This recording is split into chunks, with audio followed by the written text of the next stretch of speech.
हमारे YouTube channel पर खुशामदीद। सना की मुंतकिली के बाद कॉलेज को मैंने काफ़ी खामोश महसूस किया, खाली नहीं, बिल्कुल मुख्तलिफ।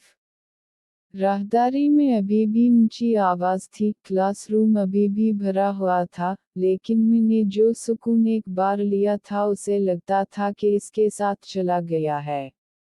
मेरी रूटीन को दोबारा बहाल करने में मुझे कुछ हफ्तों का वक्त लगा। मिडटर्म करीब आ रहे थे, असाइनमेंट्स ढेर हो रही थीं और लाहौर में मौसम गर्म दोपहर और ठंडी शाम के इस अजीब वाओ गरीब मुरक्कब में बदल गया था जो शहर को गुरूब आफ्ताब के वक्त नरमी से चमकाता है। उसी वक्त जब मैं महा से मिला था, ये वाकई हादसे से हुआ। मेरी नोटबुक इकनॉमिक्स लेक्चर हॉल के बाहर गिर गई थी और वो मुझसे पहले उसे लेने के लिए नीचे झुकी। यहाँ उसने मेरे हवाले करते हुए कहा, आप हमेशा जल्दी में चलते हैं। मैं हंस पड़ा, थोड़ा सा शर्मिंदा हुआ।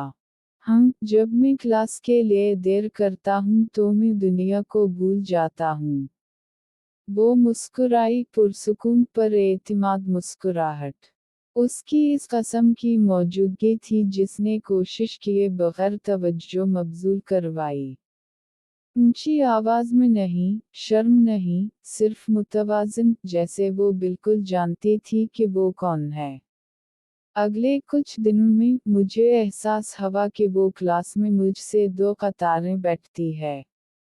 हमने नोट का तबादला करना शुरू किया, मुश्किल मज़ामीन के बारे में लतीफ़े बांटते हुए, और जल्द ही हम लेक्चर्स के बाद कैफेटेरिया की तरफ इकट्ठे होना शुरू हो गए। महा इससे मुख्तलिफ थी जिससे पहले मैंने मुलाकात की थी। इसने आज़ादाना तौर पर अपने ज़हन में ज़िंदगी, मुतालात, यहाँ तक कि एक दिन माहिर माशियात बनने के ख्वाबों के बारे में भी बात की। जब उसने मुझे अपने वालिद के बारे में बताया तो मुझे पता चला कि वो अब्बू के एक दोस्त की बेटी है। वो हैसियत या ग्रेड से मुतासिर नहीं होती थी। इसने कोशिश, दियानतदारी और उन ख़यालात की तारीफ़ की जिससे लोगों को सोचने पर मजबूर किया गया। एक दिन एक ग्रुप प्रोजेक्ट पर काम करते हुए उसने देखा कि मैं गैर मामूली तौर पर खामोश हूँ। कोई मसला तो नहीं है आपको? इसने पूछा।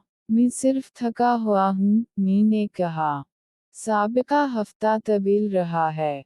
उसने एक लम्हे के लिए मेरी तरफ देखा और कहा, आपको बहुत ज़्यादा लगता है, किया आप नहीं।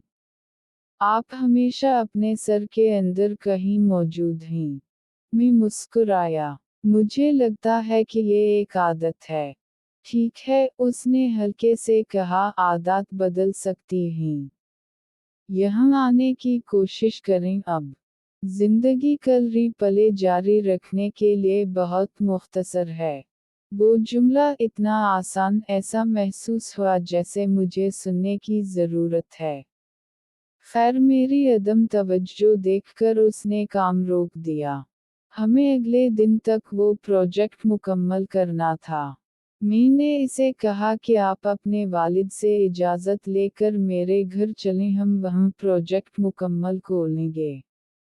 उसने अपने वालिद को जब मेरा बताया तो वो बहुत खुश हुए और इन्होंने खुशी खुशी इजाज़त दे दी।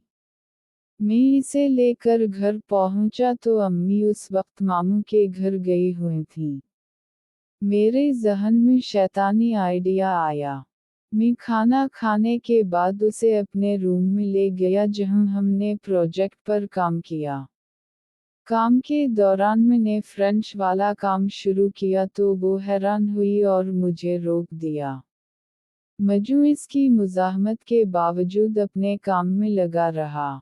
थोड़ी देर बाद उसने मुज़ाहमत छोड़कर मेरा साथ देना शुरू किया। जब हम सुकून की वादियों की सैर कर रहे थे तो उस वक्त अम्मी मेरे कमरे में दाखिल हुईं।